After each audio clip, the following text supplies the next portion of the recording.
niggles. I ended up in hospital with kidney stones. Don't sign up for it. I had a niggle, so I set out like a week of running. I had a week off running, thinking, oh yeah, it's time. I'm getting the running niggles, thinking it was this hip issue, and yeah, it eventuated. It was kidney stones growing. Also, I had some kidney babies, so I ended up in hospital and passed 4 kidney stones. As I said, don't sign up for it. It's worse than childbirth, I hear. No, I didn't say that. Don't. Yeah, so that was, I'll add that to the list of things for 2023. Good fun. Thanks, Vic.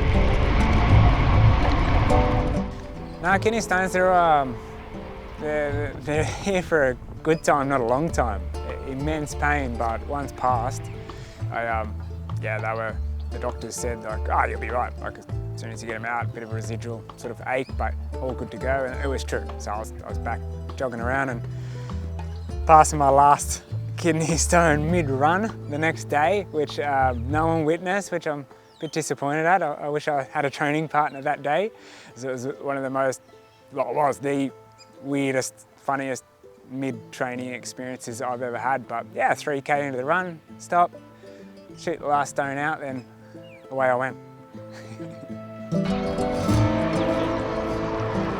Yeah, today's set was, as I said, I'm not officially training, but I'm just doing little things just to add to the diary as I build, just to throw in the back of my mind. So today's set was 2 times 20 minutes on the velodrome with the race set up, just to gather a bit of data.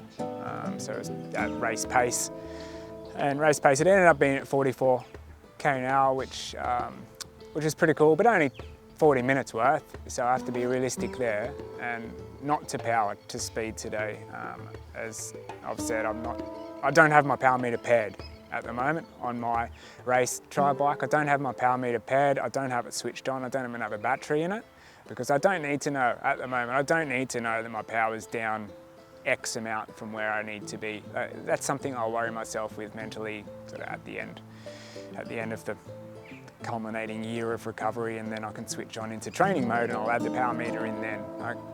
Yeah, I don't need to be bothered with seeing numbers that are a bit low, so I'll just stick to speed at the moment and plenty of feel, and just keep gathering that data.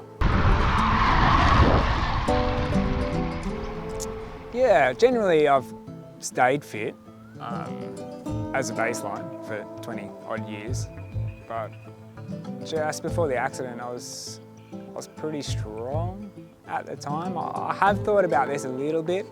If I was in full cycling race mode, I would have been a good 4 kilos lighter, and it could have been a different outcome. But at the time, I was pretty strong. At the time, I wasn't light and I wasn't super fit because I wasn't preparing for any race when I crashed. I was just generally maintaining some fitness, and so I was actually pretty strong, and I'd been swimming a fair bit. So yeah, we can definitely buy into that a little bit and say I think my general fitness, fairly fit at the time of when I crashed, has helped me out.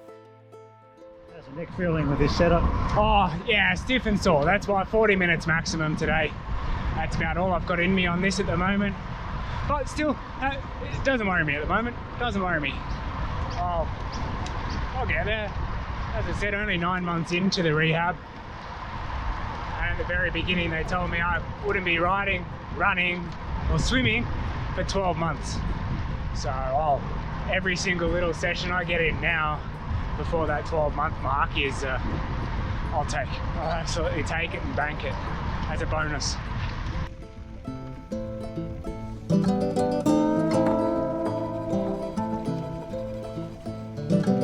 Well, a fun fact of my running, because I'm just not a runner. I thought I couldn't run. I thought running's done for me because I had a big knee injury whenever it was.